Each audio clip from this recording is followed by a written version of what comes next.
Hey, everybody. Welcome into the back room. I'm Andy Ostroy. We have ProPublica writer Alec MacGillis with us today. We'll chat with Alec in just a second. But first, thanks for tuning in. We appreciate you listening, and we'd love to hear your comments. So email us at backroomandy@gmail.com and or post on our social media, and we'll read some feedback next time. And if you like the podcast, please rate and review and follow or subscribe, and you'll be notified every time we post a new episode. So Alec MacGillis worked for 6 newspapers, including the Baltimore Sun and the Washington Post, before transitioning to magazines in 2011 at the New Republic, before eventually joining ProPublica in 2015. His work has appeared in the New Yorker, the Atlantic, and the New York Times Magazine, among others. He won the 2016 Robin Toner Prize for Excellence in Political Reporting, the 2017 Polk Award for National Reporting, and the 2017 Elijah Parrish Lovejoy Award. He is the author of The Cynic, The Political Education of Mitch McConnell, and Fulfillment, America in the Shadow of Amazon. Alec, welcome into the back room. Thank you. Thanks for having me. So I want to talk to you about your recent article that was published in ProPublica entitled Trump's War on Measurement Means Losing Data on Drug Use, Maternal Mortality, Climate Change, and more. Can you give us just a brief overview of how the government collects data, how that information is used in policy decisions in both government and the private sector, and why maintaining the integrity and security of that data is paramount? And then I want to discuss with you what's been happening to that data under Trump 2.0 and DOGE and Musk. Sure. This is something that actually I only became aware of as I was reporting this piece, just how much data our government collects. All these different agencies and departments and offices that a lot of the work that they do actually is not just sort of running our government, but also tracking how various programs are working, tracking basically, most broadly, how society is functioning in all different sorts of ways, whether it's, our health, our environment, our mental health, all these different things that are being constantly tracked and have for years now, and are immensely, these numbers, this data is immensely valuable, of course, not just for the government, for these agencies that are trying to hold themselves accountable for their results, but also for all of us. Researchers depend on them, depend on these numbers a lot in their work. And then journalists do, of course. We're just all these different ways in which we are just very, very reliant on these numbers. And so it's so important that they, as you said, maintain integrity, that we can believe in them, in their accuracy and legitimacy, but also that they maintain continuity. If there's suddenly a hiatus of, say, 4 years in the numbers, then that's a real problem, because even if we were to resume the collection down the line, we're left with this dark period where we don't know what was going on, and we don't know how to understand trends. So this is just something that, as I said, I had no idea as I was getting into this piece, just how many different data sets there are out there, ones that I was not even really aware of. And so let's discuss what's been happening to that data. What has Trump 2.0, DOGE, Elon Musk, how has that been impacted by the actions and federal cuts to spending by this administration? So we set out to do this piece because we started to realize we have reporters covering all these different departments and agencies, and we started to realize just how many of these data collection efforts were being imperiled in agency after agency, and so decided to do a big piece that kind of pulled it all together. And what you're seeing, I would kind of break it down into 2 different categories. In some cases, you have, the big picture is that across departments, there's just been an incredible loss of these data collection efforts. So many of them have stopped entirely, or are on the verge of stopping, or are delayed. And so you're seeing that across the board. But it's happening, I would say, for 2 different reasons. In some cases, it's just happening as an incidental result of these massive cuts to these departments, to the manpower in these departments. So if you're if you're whacking a given agency by an extraordinary amount, it's almost inevitable that this data collection work that the agency does, which is a big part of what a given agency does, is going to be imperiled. And there's just almost no one left to do that work. And then in other cases, it does seem as if the attack on the data collection, on the measurement, is more ideological, is more deliberate. It's a case of the government, really not wanting to know, not wanting the public to know the results of their policies and how the numbers are being affected by what the administration is now doing, or simply not even believing in the legitimacy of the data being collected at all. So one example of that would be, a couple examples. One would be the administration has taken down something that was called EJ Screen, which was a very useful online tool where people could measure pollution in their community. EJ stood for environmental justice, right? The notion that we have to make sure that certain communities, certain low-income communities, are not especially hurt by pollution and other environmental ills. And so if you're an administration that fundamentally does not believe in that notion, then you're going to target that data collection effort. You're seeing it also, of course, on data that involves gender and sexuality identification, data that's sort of broken down along demographic lines, that in some cases you've seen that data being taken down because, again, the administration just fundamentally does not believe in that in that approach and those distinctions. So it's really, I would say, those two different buckets. A third example of an ideological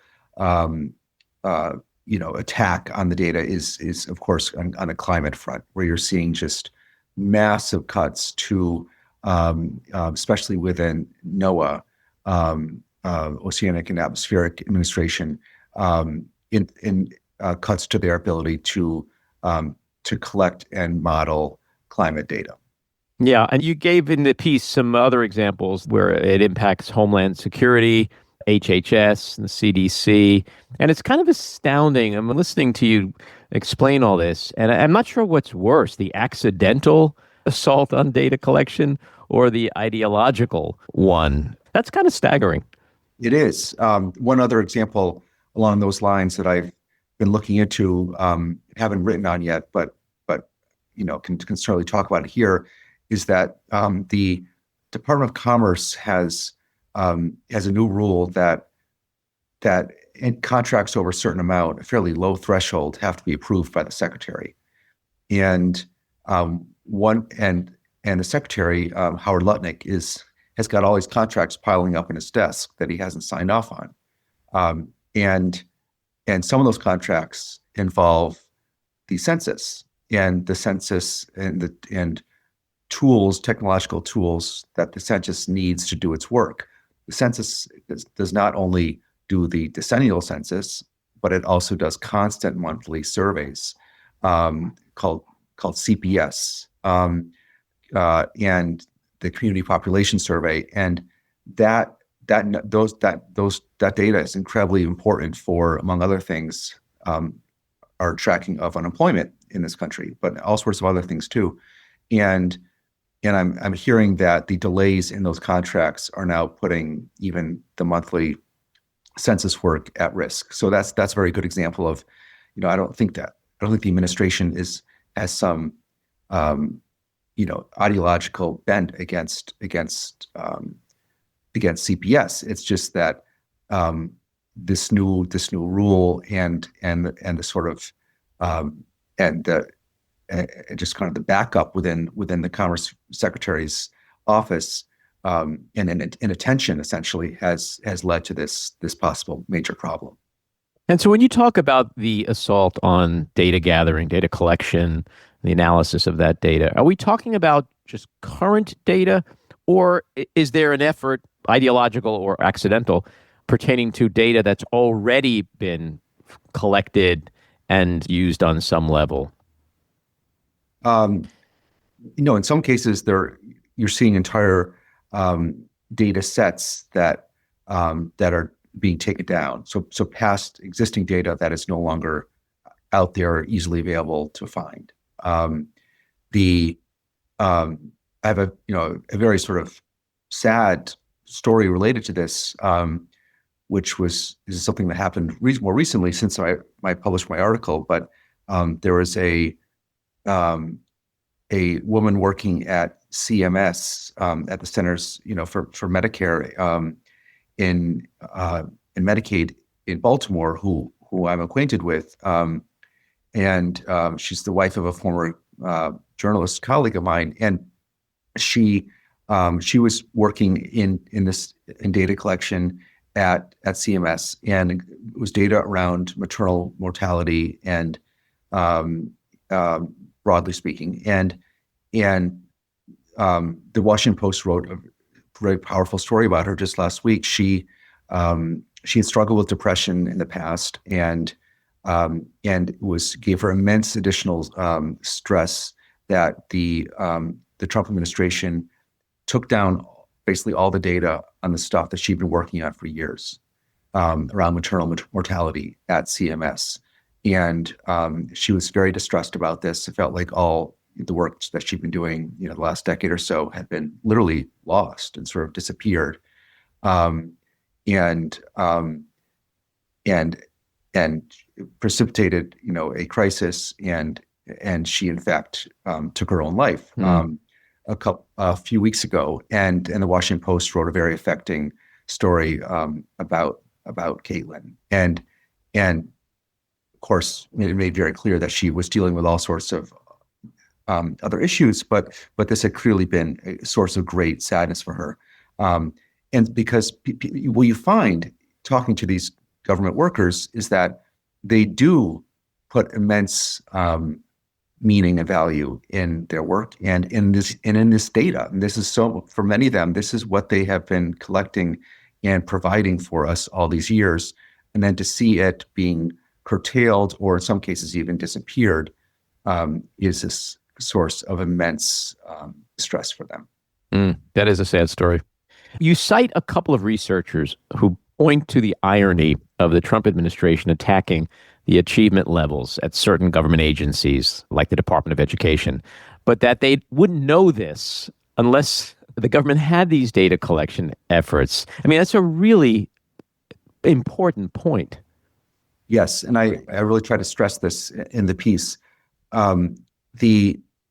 There's an aspect of really self damage to some of these data cuts from a conservative perspective. I think a lot of some folks on the left might like to believe, as I think was it Stephen Colbert who would joke that reality has a liberal bias, or facts have a liberal bias, and would like to sort of believe. A lot of folks on the left would actually like to believe that is the case, but it's not always the case. And there are plenty of examples of data that have actually in our contemporary landscape that actually support various conservative political claims and arguments, such as on the education front. The reason that we know that this pandemic school closures were so damaging, and were especially damaging in the places that kept schools closed the longest, which was mostly in Democratic, led cities and states, is that we have lots of national education data where you can compare results state to state, district to district, and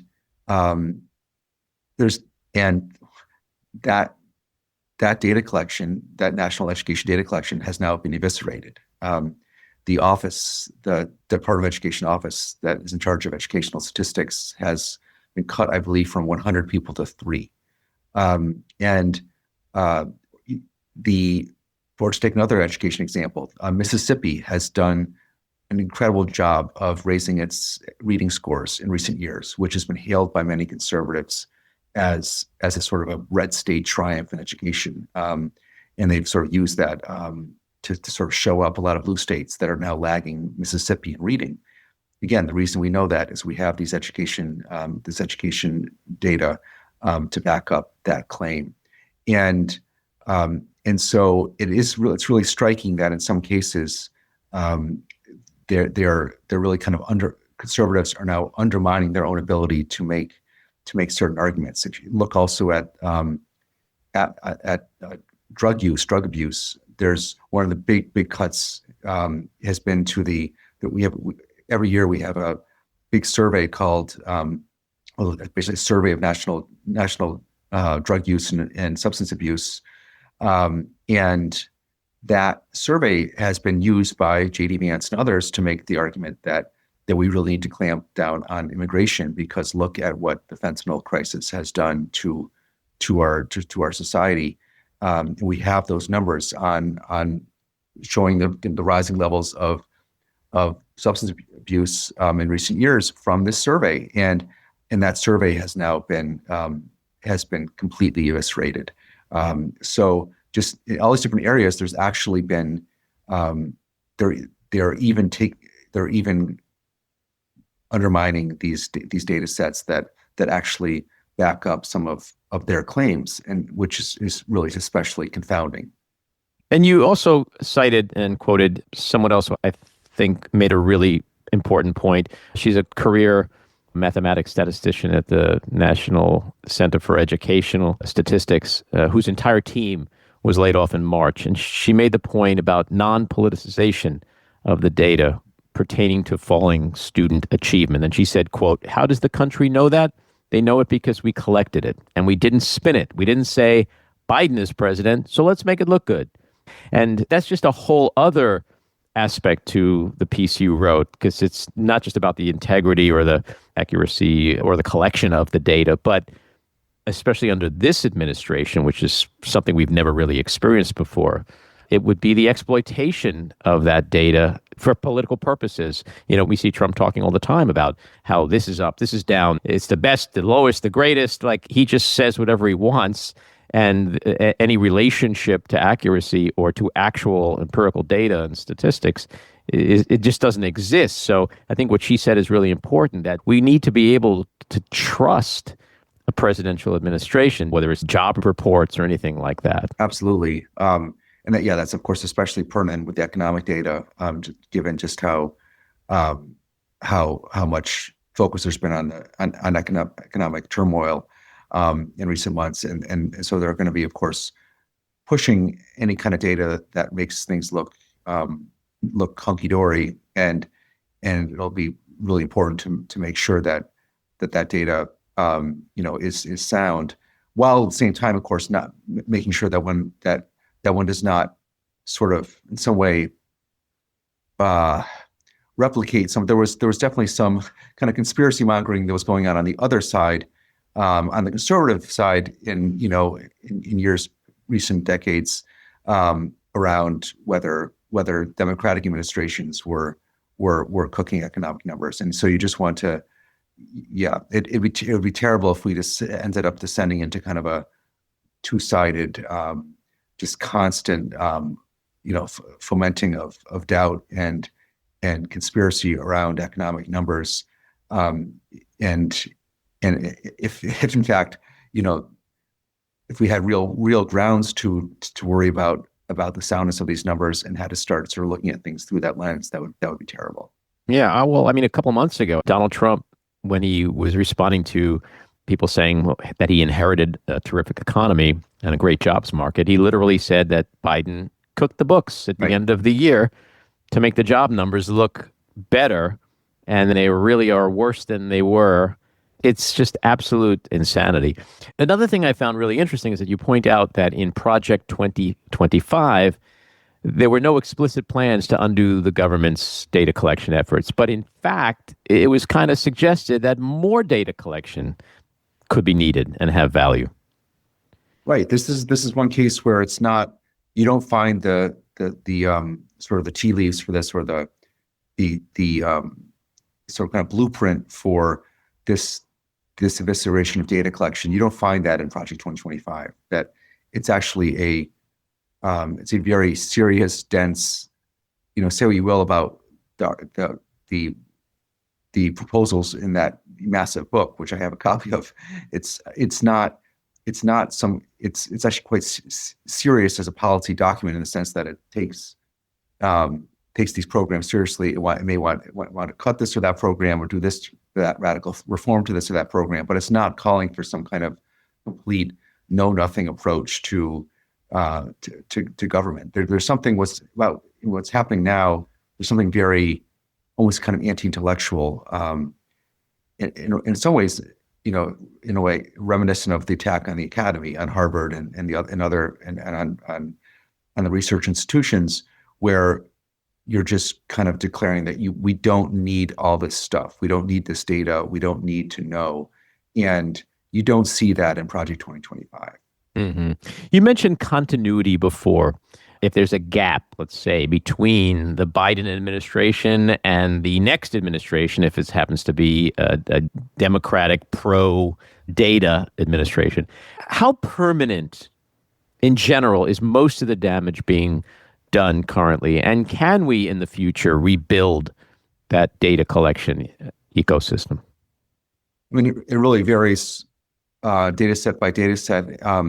But I think what this gets at is the broader question of can these agencies be rebuilt?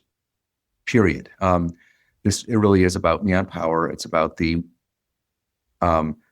agency after agency where you're just seeing an enormous proportion of people who are gone, who were either terminated or in many cases just now leaving under these. They're now with 2 successive early retirement pushes. And the first one was kind of dubbed fork in the road. I think that was Elon Musk's term in the letter he sent out to the bureaucracy. But this more recent round has ended up taking even more people, pushing out even more people. And so you've got agency after agency that's just been decimated. I hesitate to use the word decimate because it literally means to cut things down, to a tenth.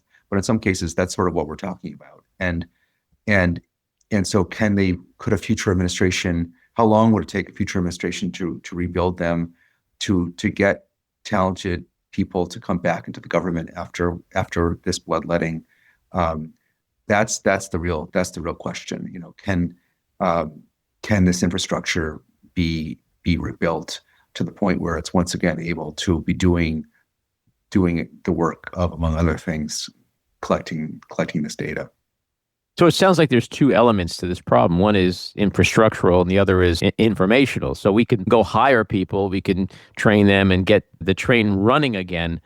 But I guess what I'm hearing is once you lose data, you can't go back in that real-time way and recollect data, or can you?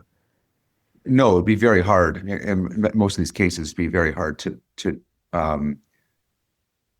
that. In some instances, it might be possible if it's so. Some of the examples I cite in the article have to do with essentially the federal agency going out to states and localities and pulling numbers from them, and to bring them into the national data set. So, for instance, there's an agency within HHS, an office within HHS that collects child welfare case numbers, foster cases, adoption cases, into a national database of sort of how that lets you see what's going on with kids in need in those different categories across the country. And that is now, when I wrote the article, that whole data set had been delayed, was sort of not. No one knew what had happened to it, and it didn't seem to be appearing. Conceivably, like those numbers live at the state and local level. Conceivably, some administration in the future, if those numbers just went into hibernation for 4 years at the federal level, conceivably someone could go back in the future and try to collect them from the states and localities. But in other cases, you've got data collection where efforts that are now at risk where it's actually the collection itself is done by the federal government, say most explicitly say weather balloons. We're Right. sending up many fewer weather balloons now. And so there's just going to be that data isn't being collected and will never be because the time passed.